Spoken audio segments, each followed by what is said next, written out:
You're listening to There Ought to Be a Law, the Center for Auto Safety podcast with Executive Director Michael Brooks, Chief Engineer Fred Perkins, and hosted by me, Anthony Simino. For over 50 years, the Center for Auto Safety has worked to make cars safer.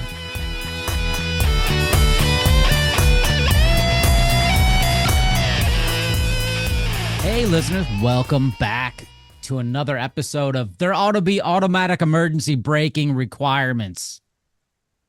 Good morning. Concur. Good. Michael, do you agree? I do agree. Yeah. So listeners, we're going to start off this week. I'm going to talk about automatic emergency braking. We've talked about it quite a few times, but it's the gift that keeps on giving. Automatic emergency braking is a great little system that will automatically stop your car if you're headed towards a imminent crash. It's great. It's been around for over a decade at this point. A lot of manufacturers have it in their car. If you've bought a car in the last decade, your car probably has some version of it. Is it perfect? No. Is it useful? Absolutely. Does it save lives? 100%. But now the Trump administration is reviewing whether this should be a thing or not, because as we've talked about in the past, NHTSA has put a more advanced requirement for automatic emergency braking. It's FMVS 127 that by 2029 will require automatic emergency braking to work at highway speeds. And the auto industry is like, we can't do that. And we've talked about the man, John Bozella, from the Alliance for Automotive Nonsense, who says this is nearly impossible to do this. And I'm going to jump right into my gaslight because this is related to it. And I'm going to choose Toyota because Toyota funds the automotive for a nonsense thing I just named that claims... The Alliance for Automotive Innovation. Yeah. It's some nonsense thing. Toyota's not the only one. A bunch of auto companies do. But they contribute to this organization's existence that claims that these things are not possible. But at the same time, Toyota sells multiple vehicles that have automatic emergency braking that works at highway speed.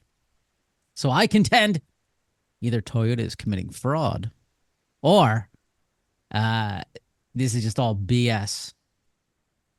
Well, Toyota is one of many members. So the even if Toyota had a vehicle that and they do have a vehicle that meets it. In fact, they're the only automaker, I believe, that produced a vehicle that passed all of NHTSA's tests that it ran before it issued the final rule. But there are other manufacturers in the alliance that, frankly, could have outvoted Toyota on this. Toyota might be perfectly happy moving forward by 2029 with this, but General Motors and Ford maybe not so much. So that could be what's going on there.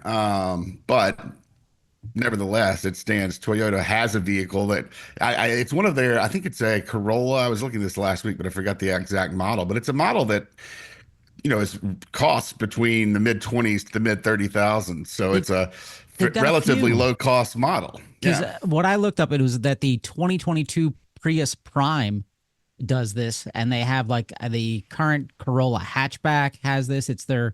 They call it like Toyota Sense 3.0 plus pedestrian detection or something like that. They have some weird acronyms, but it will work at over 50 miles per hour.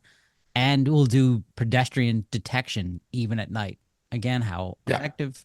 But the fact that they have this in their owner's manual, because the model I have, the 2020, it says this will not work above 25 miles per hour.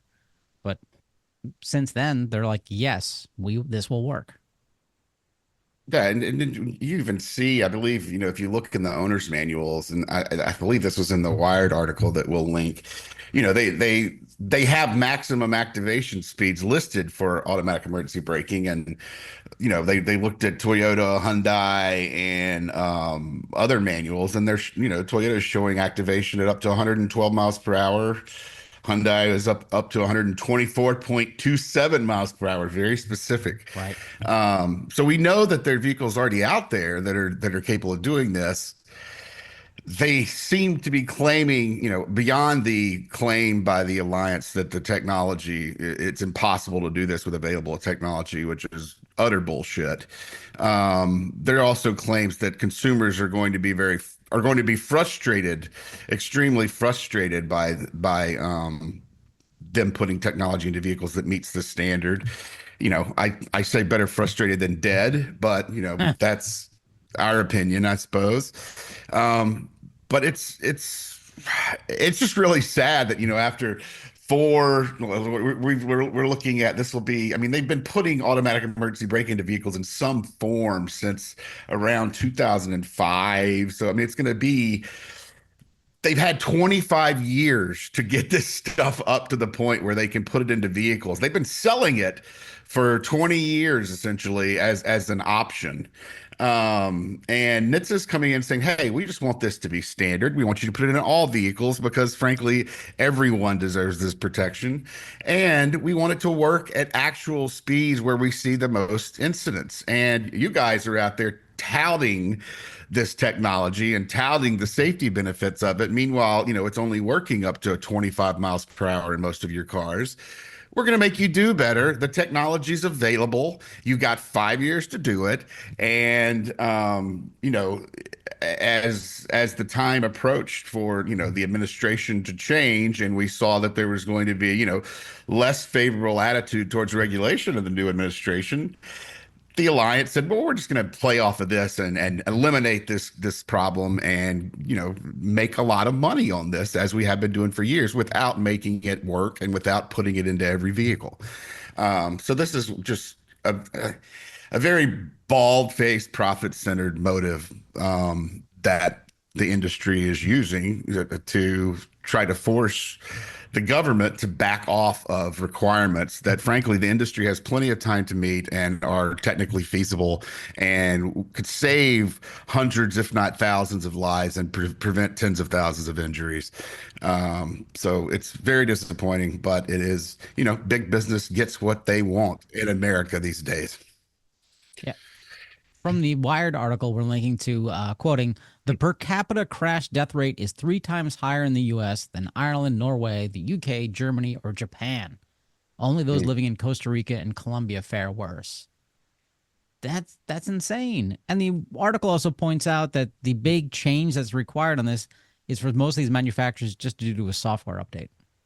Like, they're not rebuilding their cars, and they're kind of claiming, well, we got to think about redesigning things. But this article, I don't know how accurate it is, but it keeps repeating that they just have to update their software.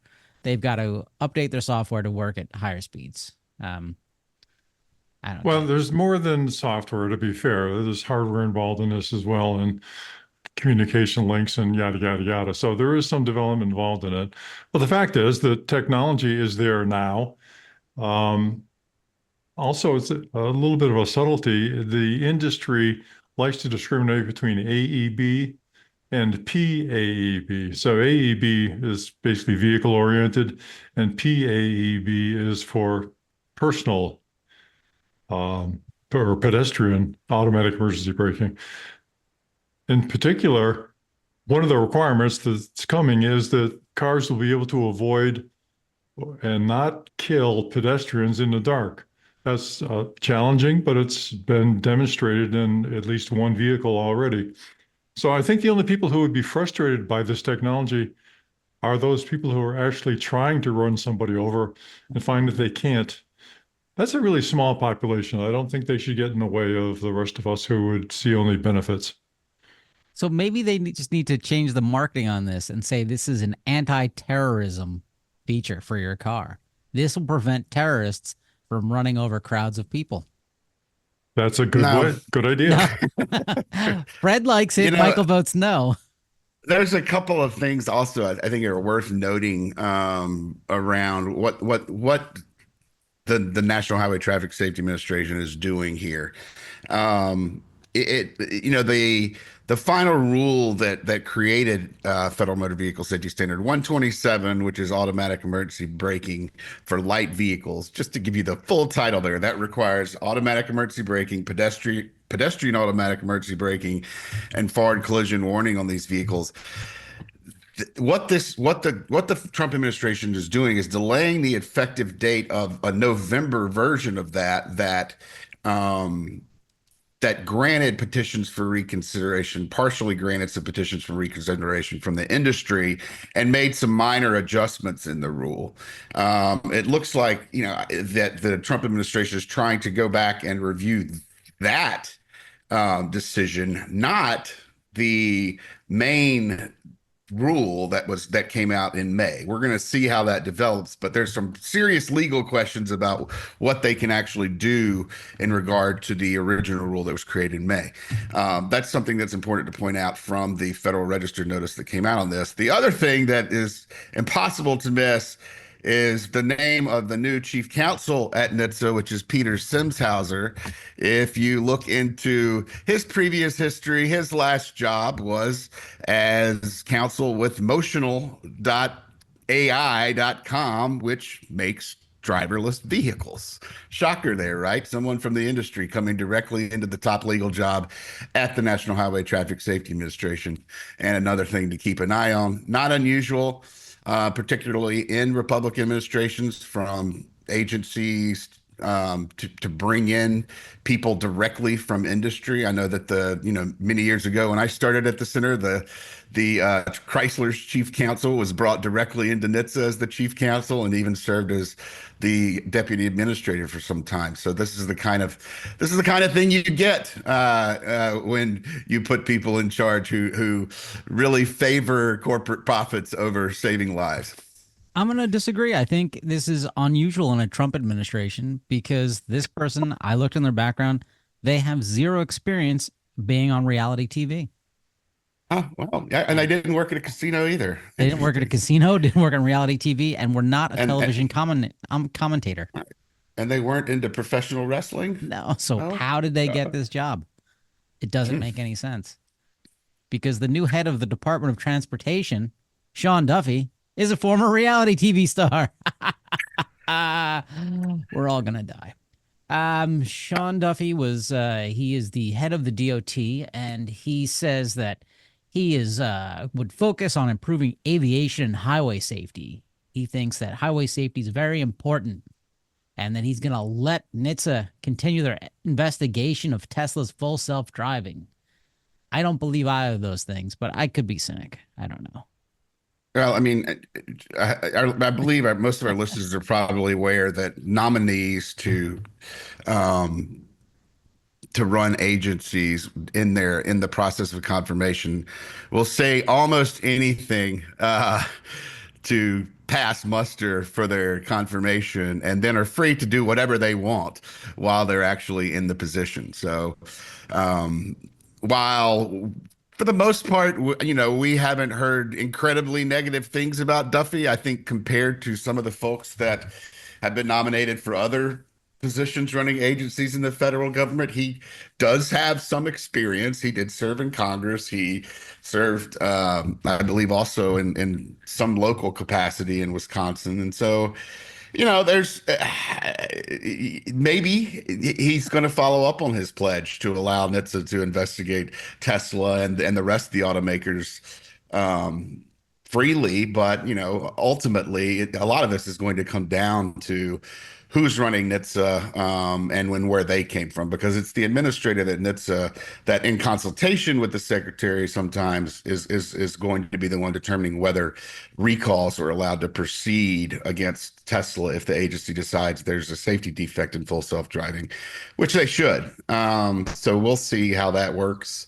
And we'll also see, a big part of what the Trump administration is looking to do is to cut budgets, and Duffy's going to be playing a major role in that process, as he's ultimately the guy in charge of advancing the budget for the Department of Transportation, NHTSA, the Federal Motor Carrier Safety Administration, and all the other safety agencies that work under his purview. So I'm not paying attention so much to what Transportation Secretary Duffy said during the confirmation process. We'll wait to see what his actual actions are.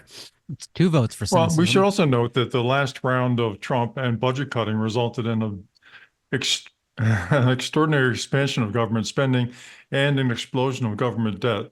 So I think our listeners should recognize that you can sometimes tell when administration appointees and the president are not telling the truth because their lips are moving. Ba-dum-dum. Sorry, end of joke. Ah, okay. I didn't even know it started. Ha! If you'd like more of Friends Catskill comedic stylings, tune into Fred Perkins. Oy vey. I got nothing. Sorry. That wasn't too bad. That Right wasn't too there. bad. All right. Yeah. But let's continue with Mr. Duffy here, because as the head of the Department of Transportation, he is saying, you know what? Fuel efficiency regulations, bad. I'm going to link to an article from Ars Technica and quoting from it. Then, quoting from Sean Duffy himself, says the memorandum signed today specifically reduces the burdensome and overly restrictive fuel standards that have needlessly driven up the cost of a car in order to push a radical Green New Deal agenda. The American people should not be forced to sacrifice choice and affordability when purchasing new cars. And if your kid can't breathe, I don't care. So yeah, his first act is to say, yeah, fuel economy, we don't need that. Let's pollute more. Roll coal. Yeah, I mean, this is something that we're expecting NHTSA to be forced to be involved in early on in the administration. There's a lot of resistance to electric vehicles, and there's always been a pretty heavy resistance by the manufacturers to increase fuel economy standards. So, not surprising that this is one of the first things they take up. In fact, it's one of the first things that the Biden administration took up when they took over NHTSA in 2021. So often and unfortunately environmental concerns trump safety. I mean, we see that from both sides. For instance, you see electric vehicles being pushed as a complete and total replacement to gas vehicles, and yet we have some serious concerns about the weight of batteries, about battery fires, and about many other things involving EVs, and we're not sure the technology is quite ready to be scaled all the way out when we're seeing, hybrid vehicles that perform quite well and reduce gasoline and emissions intake or use significantly. So it's very frustrating that we, as a group that's primarily focused on safety, and we have supported increased fuel economy over our years, but it's frustrating to see such a main focus on vehicle fuel efficiency take precedent over safety under many administration. But I have to ask, so maybe Fred, you can answer this. Is so as an auto manufacturer, you're designing a car, a fuel system, a propulsion system, your engines. There's a lead up time of a number of years before it comes out. So for the last few years, at least the last 4 years, they've been focused on, hey, we have to hit these fuel economy standards. And so we're putting in place more hybrid systems, more fuel economy systems. So all of this stuff is in the pipeline for the last 4 years. They're not going to be like, let's remove the battery systems, right? No, that's right. Yeah, there's a long lead associated with a lot of engineering developments for automobiles or any other complex technical system. So that's part of the reason why incoming administrations jump on these initiatives early on, because it takes a while before any of them can actually find themselves in the market. Okay. It's probably worth pointing out that primary fuel efficiency works in favor of the oil industry and it continued to pump oil. So these are not isolated events. It's part of dare I say, Project 2025 to make sure that as much of the world is wasted as possible in order to enhance corporate profits. I love that I'm a movie, bit gloomy Wall-E. about this administration. I admit that. Oh no. Let's see. All right, so I'm gonna go back to we were talking about automatic emergency braking. This is related somewhat. NHTSA has upgraded the investigation into Ford Blue Cruise into an engineering analysis. Now, Ford Blue Cruise, for those not paying attention, this is their level 3-ish automatic driving system that happens on predefined roads at highway speeds. So it's geo fenced, and unfortunately, it's not doing so well. From this article from Auto Evolution, I'm going to quote: the investigation revealed that the crashes happened because Ford Adaptive Cruise Control, a key component of the Blue Cruise system, is programmed to ignore stationary objects in the car's path when the speed is above 62 miles per hour. Oh my God. The decision was made to prevent false detection of objects that could lead to unnecessary braking. Huh. This is a phenomenon that drivers of many modern vehicles are familiar with, known as phantom braking. I like to call it staying alive. So Ford engineers are like, hey, phantom braking is a problem. Some people are going to die. Like, what? How did this happen where their system is just like, hey, above 62 miles per hour, whatever. You had a good life. We're sliding into Tower Fred here, so I'll give you 10 Uh-oh. seconds for the introduction. Seconds 1, seconds 2, You've seconds now 3. entered the Tao of Okay, Fred. so Just go ahead. Yeah, just do it. Just we not nice and tight towel, okay? You're getting a fan again. So there's some technical issues here, and there's some marketing issues as well. So I don't think the engineers ever said, "Yeah, it's a good idea to turn this off at X miles per hour." I think that was a marketing decision, to be fair. But the other side of that is that technically it's very difficult to find a dim object in a dark background. If you think of it, if you've been outside ever at night to look at the stars, you've probably noticed that after half an hour or so, a lot more stars are visible than when you first get out there. And Anthony, you're a sailor, and you know that you need to have only red lights on deck, and you need to have a half hour to get your eyes adjusted to the dark before you're considered competent to sail at night, right? Well, I mean, Well, yes, but I won't question your competence, but look, wasn't dim where I was objects headed here. in a dark thing, like you put keys in a bowl. Sorry. What? So, but adjustments are necessary for even the electronic camera systems that are on the cars. And if you think of it, if you adjust your cameras so that you can see objects that are very dim, when there's a bright object in the background, all of a sudden it's going to overwhelm the focal plane, and you'll see a huge image, a lot of artifacts, a lot of light bouncing around. And so that's pretty much the technical situation or the technical problem you confront when you got a car driving down the road. There's various bright objects in front of it, like taillights of other cars and headlights and traffic lights and who knows what, any kind of light that's powered, versus the very dim reflection you're getting off of the object that is not the subject of the light, like a car that's in front of you but is stuck in the side of the road. But So it's a like, difficult thing to, sorry? like on a boat, you're not just using your eyes, you have radar, Right. just like you have on a modern car. Well, some modern cars and some modern cars don't have it.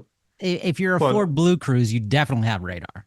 Yeah. So clearly radars and lidars, both of which generate their own power for the imaging that they're going to have, are much better at this than merely visual systems like a camera. Some cars and have just it, some don't. And interject, GM uses LiDAR and Super Cruise, but in Ford's Blue Cruise, they're just using radar. Oh, So they've each had limitations and they each enhance what's going on in certain ways. But the fact is, it's a difficult technical problem. I don't think the engineers are responsible for shutting off the system at a certain speed, though. That would be a marketing decision. And somebody just said, Yeah. well, that hardly ever happens. We'll just take the hit. Yeah, a few people will die, but we can afford it. Thank you, Yeah, Ford. and the source of that quote in the article is, it maybe you could interpret it probably differently than it was summarized by the article. But in the NHTSA investigatory report, it says, due to the potential for false detection of stationary objects at long distances, Ford designed its system to inhibit any response to reported stationary objects when the subject vehicle's approach speed is at or above 62 miles per hour. Right, so how could that happen? So you've got a car that's in front of you. It has taillights. So your camera is adjusting for the taillights so it can discriminate those. And then there's some kind of reflected light that's coming back from the car itself, much dimmer, but you're trying to pick that up as well. But then you look at the road and the road's got some paint on it. And all of a sudden the paint that's on the road is returning much more light than the car itself. So your camera, which is pretty dumb, looks at that and says, oh, I'm getting close to this car at a significant speed, so I'm going to have to put on the brakes now. So it's really not so much a problem that it can't tell the bright lights from the dim lights. It's the problem is that it can't tell one dim light from another dim light, and it's having to interpret a lot of that. If it had a human brain, it would be a lot better at that because humans are really, really good at finding dim objects in dark backgrounds. I guess we grew up hunting mice, I'm not sure at some point, but it's just a difficult technical problem. And shame on Ford for letting marketing overwhelm the safety of this system. Well, GM has a similar system, but like you just said, and they haven't had these types of crashes that at least that That we're may just aware be of. that may just be luck. Who knows? I mean, I Well, haven't been inside of any of these systems, so I don't know exactly what their parameters are. but Michael pointed out that the GM system will use LiDAR as well. And whereas Ford is just using radar. So it sounds like there's a failure at some level of, hey, we're going to put this out here, but we don't have the right parts of the system. Like we're I missing. can't say that LiDAR is better than radar because in both cases, it depends on the radiated power, it depends on the processing, the revisit time, it depends on the acuity of the receivers, it yada, yada, yada. It goes on and on and on. So you can't say one is better than the other. Each has got unique capabilities. So you would have to look at the overall capability and data fusion and the logic behind the data fusion, Okay. imaging, perception, all those kinds of things to really understand what's going on. When you were But getting to, your degree in mechanical engineering, did you take level 300 or level 400 class and yada, yada, yada? I was 323, I think, if I Okay. remember right. 323, yada, yada, yada. Okay. Uh, okay. Well, let's see what happens with this because this is, this is interesting in that they took the approach of, hey, we're going to do this in a more structured way in a geofence and whatnot, as opposed to Tesla, which is like, hey, man, go for it. And Tesla's strictly using cameras. They don't even have radar on their cars. So I'll be curious to see what happens with this investigation. Has Ford responded at all with this and said anything that we're aware No, of? I mean, if they have, it's still protected at this point. Almost all the responses that NHTSA receives from manufacturers are heavily redacted, so that good people like us never get to see them. So, listeners, what's the big takeaway here? Even if you have a Ford Blue Cruise, a GM Super Cruise, a Mercedes thing, you're driving the car, no matter what. Because as Fred just pointed out, that we don't know what system's going to work yet. We don't know, and clearly Ford doesn't know, or they're just reckless. I don't imagine they're reckless. No, it's not reckless. Going to autosafety.org and clicking on the donate button and just going, yeah, I'm going to max out my credit cards and donate to the Center for Auto Safety. That doesn't sound remotely reckless, does it? No? No, Good. no. No, it does sound reckless, though. Subaru. That's right, Fred. I'm calling out Subaru. There is some hackers who, hackers is a loose. It sounds a lot more dramatic than it really is. So this security researcher, Sam Curry, bought his mom a Subaru in which I love this. He's like, Mom, I'm going to buy you a Subaru, but at some point you're going to let me hack the car and go through the software and hardware through the system. And she's like, I don't know what that means. I got a car. Sweet. Great. Maybe she's a hacker too. I don't really know. This is just my assumption. So after about a year using this car, him and his partner said, hey, let's go through it. And they discovered a security vulnerability in Subaru's web portal. So they managed to get in there. It's probably pretty easy, not much advanced hacking or anything. And it pulled up all of the location data down to the precise level of what parking spot she would use in her church. And all of this was available. And they could get it for any car that had this Subaru. What is it? What's the system called?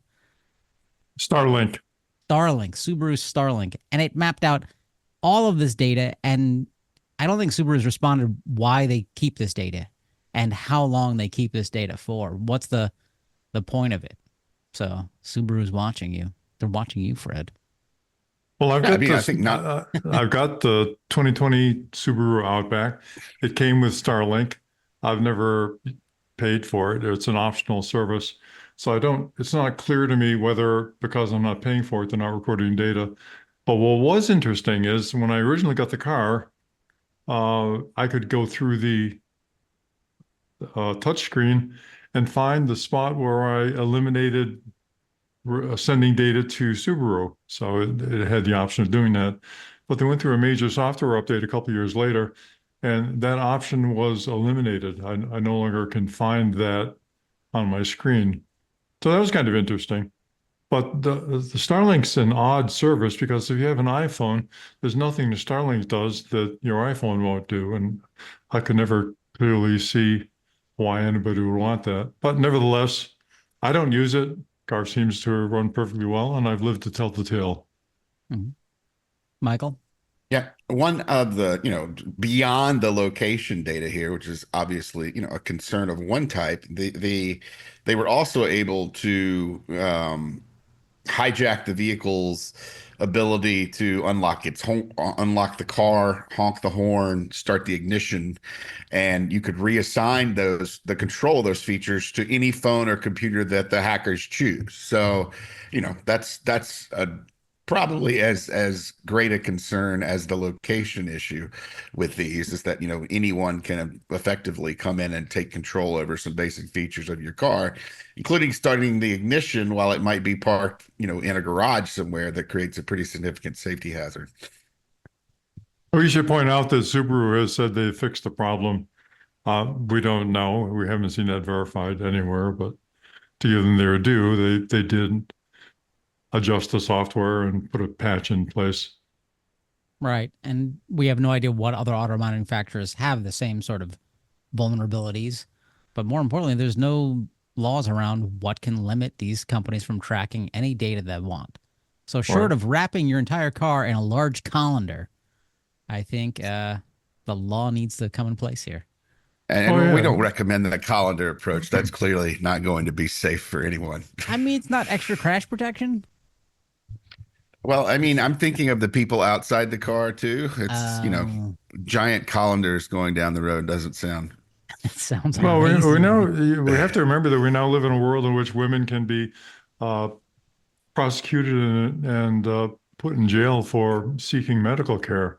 So I think that's very important that these issues stay in front of people. Absolutely. And I think California is the only state right now that's really introduced some sort of legislation against this.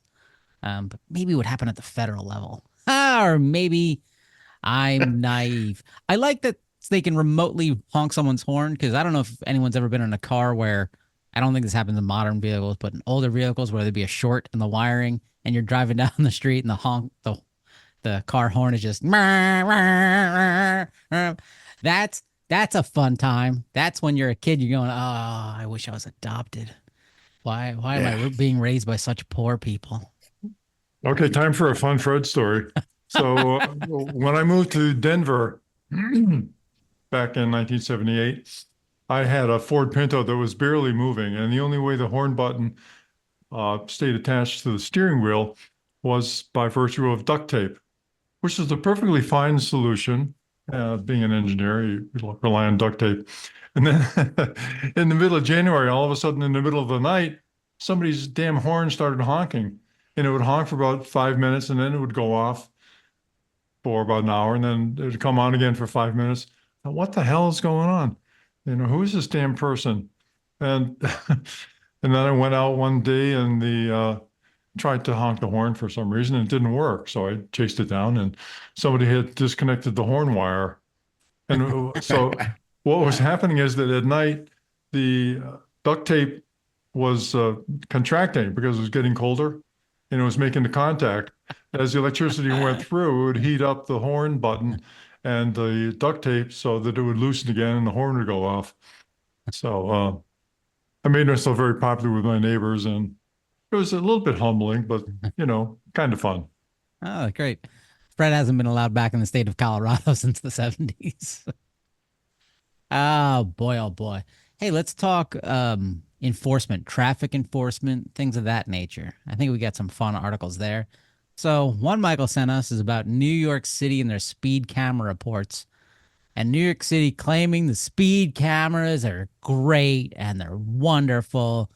And as somebody who has received a number of tickets in the mail for somebody else in my family who drives, Uh-huh. I do not like these because, you know, it causes more marital issues than anything else.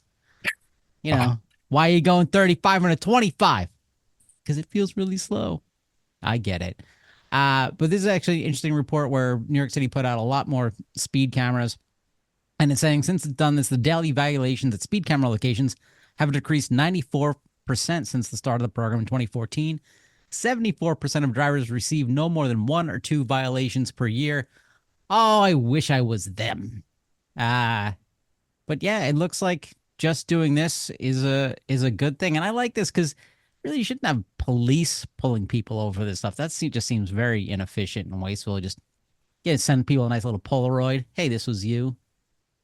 I like this idea. These actually work. They work very well. On Yeah. the E Street Bridge in Washington, um, they put one on the backside of the bridge, so you don't see it when you're coming up. You only see it once it's already tagged you on the other side. And I got hit with that. I was speeding, but only once. And after that, I adhered to the speed limit as I was going through there. So I think my experience is characteristic of what normal people do. I don't claim a lot of normality, but I do think that was a good bit of information.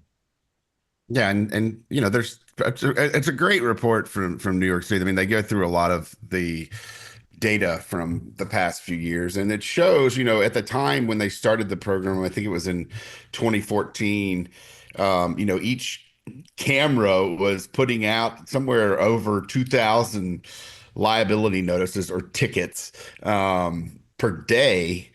And as they have increased the number of cameras across the city and drivers have become, more aware that there's a possibility they're going to get popped for speeding and face a fine, that number has dropped significantly to, somewhere around 200 or less um, tickets per camera per day. So I don't think there's any question that widespread implementation of speed cameras across the city is going to reduce speeds. I mean, I see it in DC every time I'm in the city. There's a lot of speed cameras in DC, and on roads where the speed limit is 25 miles per hour, people are actually going 25 to 30 miles per hour to stay under the threshold for the speed cameras, and it's a noticeably slower traffic pattern, and I think noticeably safer.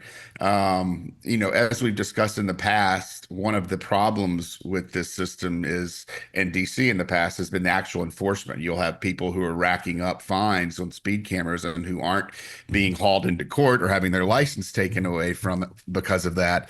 I believe that New York has some better enforcement mechanisms in place to prevent, people from basically they call them extreme recidivists. There's a number of people who get 10 or more of these types of notices per year, and they have to, this can't just be a revenue generator. It has to be able to have the authority, the cameras system and the court system, to take away licenses or to punish drivers who are continually violating the speed limit. So I think at the center we are very much in favor of having speed cameras expand across the country. The problem I have with it is it issues the ticket to me because the car's in my name, and I wasn't anywhere near that car. So now we have a solution to it. It's the same location where my wife gets hit with the same ticket. Is I tell her, look, you're gonna go there, remove the license plates from the car first. Go ahead, do that, then they can't give us a ticket. Go to autosafety.org, click on donate. No. Aha! No, I tried to get you. See, he's not saying no to donate. No, I'm saying no to evading speeding violations. I think you should geofence your wife. Hey. No, she's actually stopped doing it, and I every time she goes to visit this one friend, I'm like, no speeding! Don't you do it? And I haven't gotten one of these tickets in the mail in probably about 8 months, which is pretty good. Because good luck. Why you gotta do that to me? So hey, I think it's thankfully for me, I don't live in Vietnam. Whereas Vietnam has put out a bunch of new traffic fines, and I kind of like this approach. I think we should do this for all laws. So I guess in the past, traffic in Vietnam, like the traffic lights, stop signs, everything, everyone just looked at it as residents of the state of Connecticut do, as just a suggestion. Just, yeah, we'll do this. But now Vietnam has put in a new traffic law, and fines have risen tenfold, with the biggest tickets exceeding $1,500.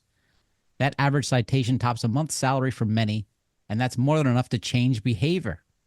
According from the New York Times, intersections have become both calmer and more congested by an outbreak of caution. Faulty green lights have even led scared drivers to walk motorbikes across streets because they're afraid the police might be watching. And I mean, yeah, if you're going to get hit with a massive ticket, you're probably going to follow the law. Any objections? Yeah, I mean, I obviously we like the idea of traffic cameras keeping people in line. However, you can't have a draconian system that imposes fines that are that significant. I mean, it's pretty well captured by one of the commenters in the article. It says it's safer, it's better, but it's cruel for poor people. I really think in situations like this, we should be looking at actually punishing people, and that means tailoring the fines to people's income. If you're a rich guy and you can afford to pay 300 speeding tickets a year, you're going to do it. But if you raise the price of that speeding ticket to a percentage of your income that's sufficient to deter you from speeding, you're not. And by the same token, you can't create, a one fine fits all regime that is overly burdensome on people that don't have a lot of income, but a smaller amount is going to be sufficient to deter. So it's something that has been put in place in a number of other countries, I believe Finland and some European Norway. countries. Yeah, have these types of fines where they're looking at your income and assessing your speeding ticket or whatever traffic fine you're getting based on your income, because they're determining, what percentage of your yearly income is going to produce a deterrent effect here. I think that's a lot more equitable way of doing it, and it's going to be ultimately more effective because it's going to deter everyone from every income bracket from speeding, not just people who are poor. Hey, I've got a great idea. Let's make Elon Musk personally responsible, and again, scaling it to his income for every traffic violation associated with full self-driving on Tesla products. What do you think? I think that would solve the budget problems in California straight away. Okay. It, I mean, yeah, You broke I, Michael. that just I don't know. I'm trying to figure out how exactly that would work. I'm not sure if it's I don't know if that would pass muster under the Constitution, assigning all of that behavior to Elon. But There's a clear yeah, trail. You just decide that the computer driver is responsible, and the source of the software is fundamentally responsible for the behavior of the vehicle. The owner of the software, therefore, becomes personally responsible for whatever violations are associated with the uh, software not performing adequately. I know you guys find these suggestions very helpful, and I'll keep sending them out there. well, I mean, it's hard to consider that when we already know how difficult it is to hold Tesla responsible when people actually die using its technology. So traffic tickets seem like kind of a next step that we're not quite there yet. Let's get back on course, people. So what Michael is talking about here is adjusting fines based on income. We're linking to an opinion piece in the Washington Post talking about how Norway does this. And there was a guy in Norway who exceeded the speed limit by 20 miles per hour and was assessed a fine of $130,000. I really regret the matter, said Andres Wickloff, 76 years I'll old. bet he does. And that's what he said. It's a good bet he does, but he can afford it because he's the chairman of a $375 million a year holding company. But I like that. I mean, even a guy with a ton of money is not going to be like, oh, shit, I got to pay this. I like that. Adjust fines for everything based off of your income. Oh my God, we'd balance the national budget. I mean, all of those bankers, all of those criminal bankers should be donating to the Yeah. Center for Auto Safety. Hey, let's I've already done my gaslight. We got time for quick gaslights. Michael, do you want to do a gaslight? My gaslight is just going to be the same thing it's been for a number of weeks now, which is the automatic emergency braking issue. And, it's virtually, and my gaslight isn't even a specific thing. It's virtually everything that's coming out of the mouth of the industry on this rule is a gaslight. So, folks out there who are reading stories about automatic emergency braking and the recent rules and the recent activity there from the auto industry can just pick up their paper or their computer and tablet and read anything coming out of the mouth on the industry of on this issue. And I'm deeming it all gaslighting. That's mine for the week. I agree. I like it. Nice, succinct, to the point. Fred, can you follow Michael's nice, succinct, to the point example? That's not so easy for me. So there was an article in the Dallas Morning News called Autonomous Trucking Will Make Texas Roads Safer by John Esperanza, who is, or I may have mispronounced the name, Esparza, who's president and CEO of the Texas Trucking Association. And like Donald Trump, he gets in front of damning news by preemptively declaring that, however damning, it is instead of virtue. And he goes in big for alternative facts. So I'm not sure if that's more of being Texas or more alignment with Trump, but however that goes, he states, for example, they're built to have driving capabilities exceeding human limitations, but there's no requirements. There's no proven correct response to emergencies. Fort Worth, a couple of years ago, had an accident on I-33 or excuse me, I-35, which involved a 133 car pileup. So I would imagine that by now Texas has probably parsed that to find out what was going on. And the AV trucking industry has assured them that they've replicated that on a test track. And these trucks can be just fine. These 40-ton behemoths barreling down the road at 70 miles per hour with no human driver will be perfectly safe in a situation where there's an icy road and a 135 car mile pile up ahead of him. Somehow he doesn't cite that though. So there's no requirements. They say proven. They say that there's no reference to capabilities that exceed human limitations. Excuse me. There's no statements of which human capabilities, and there's no credit for any of the unique safety aspects of AVs that are different from what the human responses would be. So they start with the assumption that it's going to be just like humans, but better. No evidence for that. But when I think about recent multi-car accidents in winter weather and poor visibility, he writes, I see how this technology could have saved lives. Well, sure, but that's just a fantasy. There's probably not as much as careful human driving in their capabilities, whatever they are. No one's been killed by a truck that isn't moving too fast for the weather. And who's going to put the chains on an autonomous truck when it snows or they're trying to go through a mountain pass? Doesn't snow in Texas. Come on. Well, also there's a zero experience, true AV operation in adverse or challenging weather. And when they talk about how many miles the autonomous truck industry has accumulated in Texas, the correct answer is zero. There is 0 miles with no human supervision of the trucks. So it's just a delusion. So then there's the Department of Transportation study he cites that indicates that autonomous trucks will create more new jobs. And the rationale is that getting rid of drivers will create more driver jobs. It's not clear how that's going to work, but that's Texas. So there you go. Says the Texas legislature passed a bill in 2017 that unequivocally mandates that autonomous trucks must drive safely and comply with all applicable motor vehicle laws.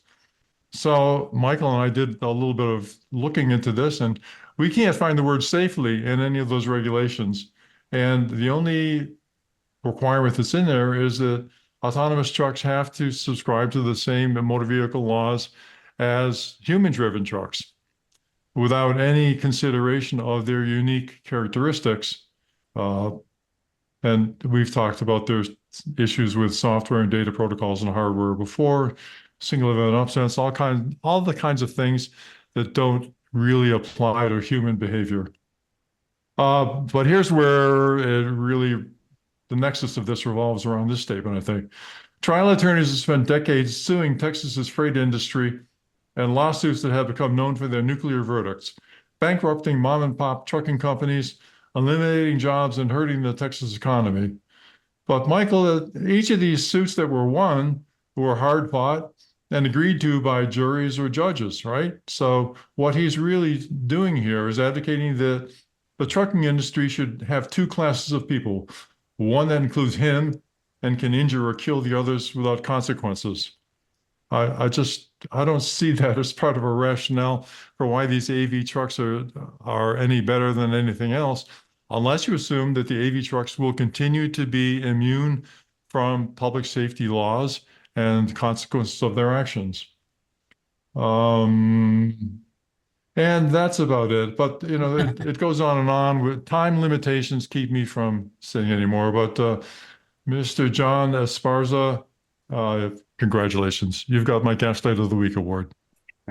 Excellent. Excellent. I'm going to throw in another one because I know Michael wants to cover this, and he didn't choose this as his gaslight.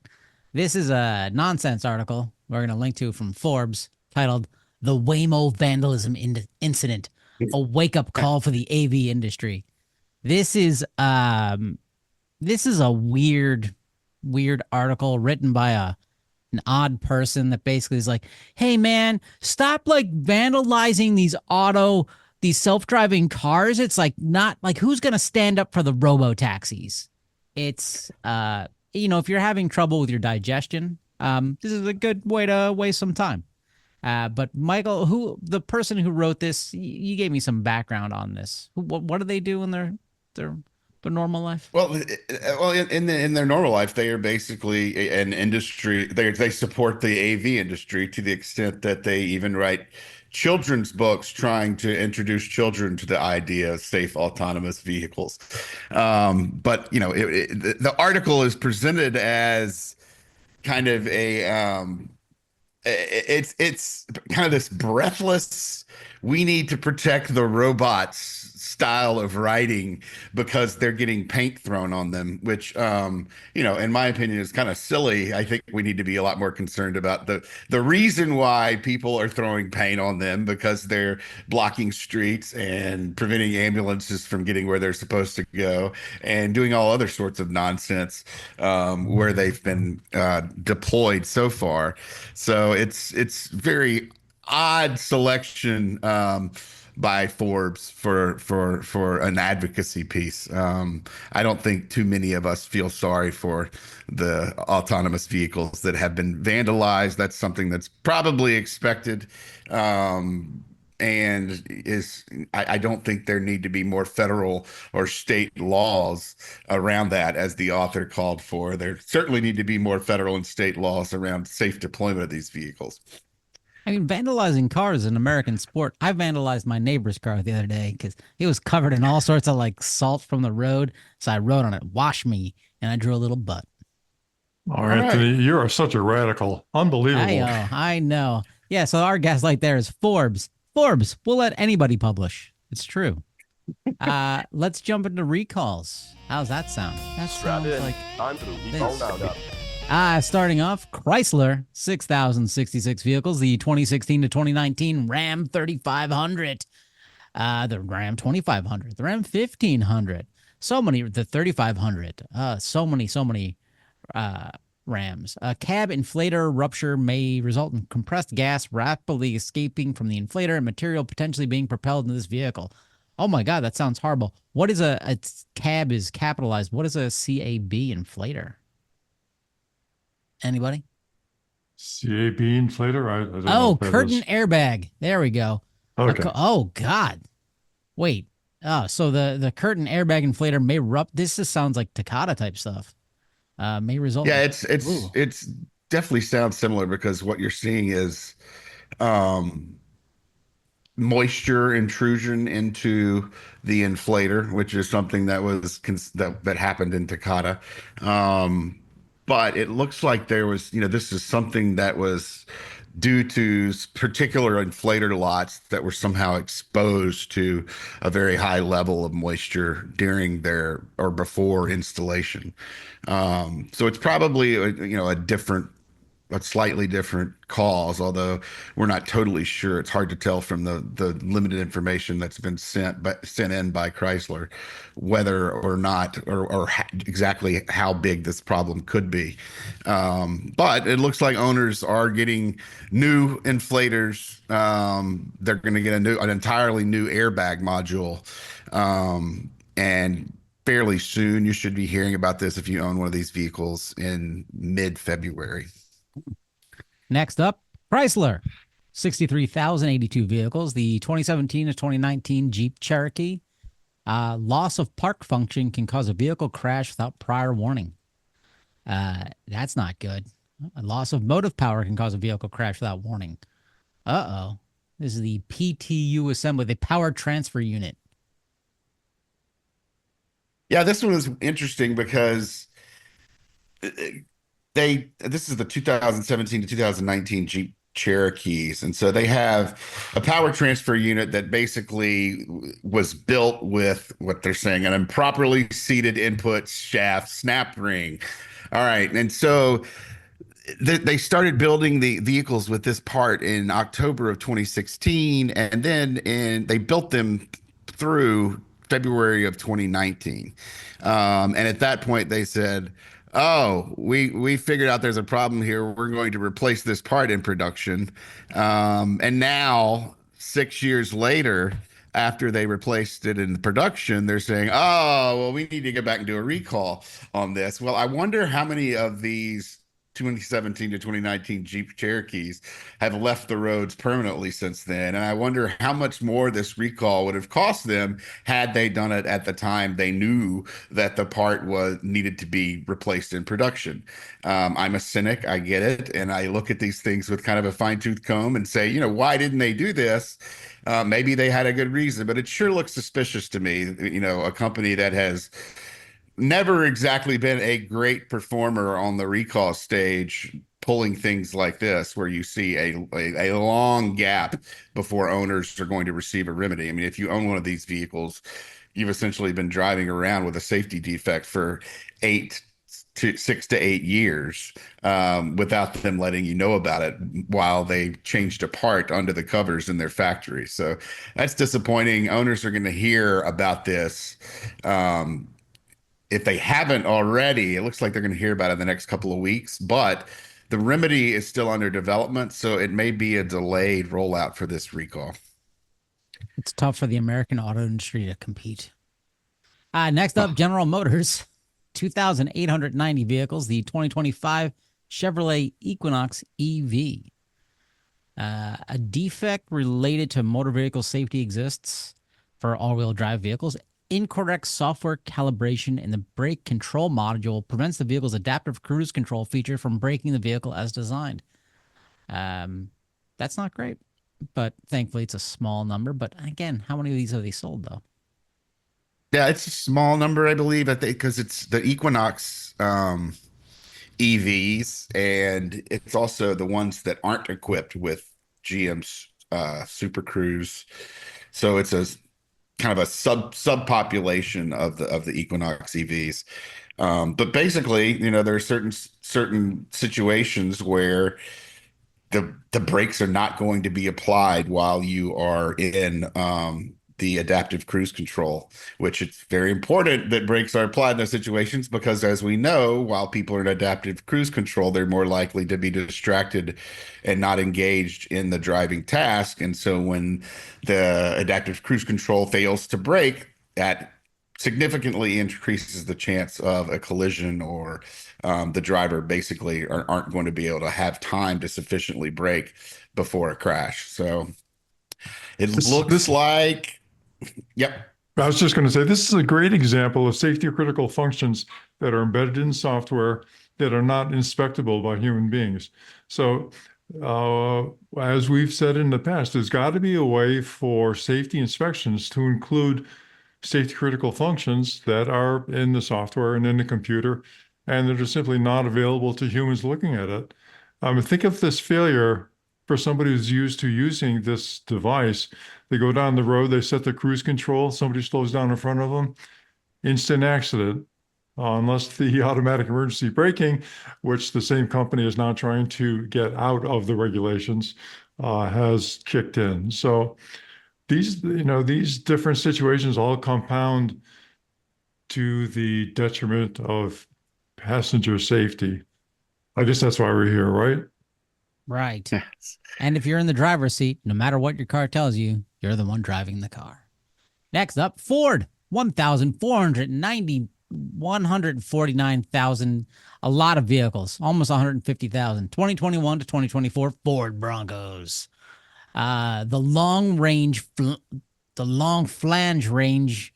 Wait, this is so difficult. The long flange, the long, it's The got something with a shot. long flange rear shock absorbers. It's got some shock absorber things. There you Look, go. look, we're keeping it American. Go on. So what's the problem, Michael? Here, it's got a problem with the shock absorbers.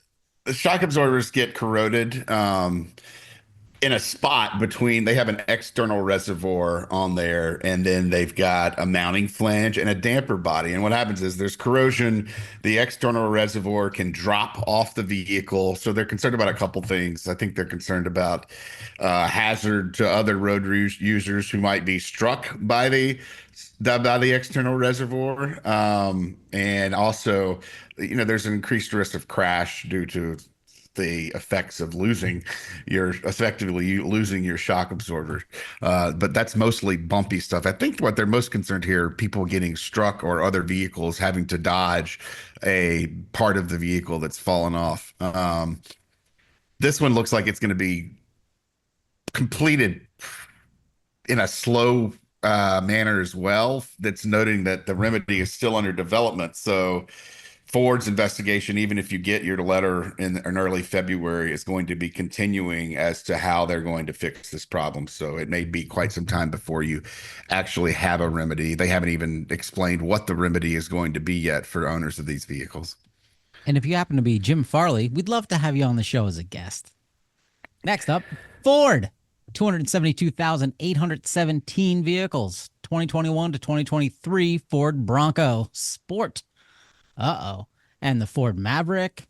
And that's it. This is the 12-volt battery assembly, the loss of motive power, the supplier's cast-on strap plate, but there's got cracks. You just need to quit today. Yeah, You're going to have to start practicing the recalls.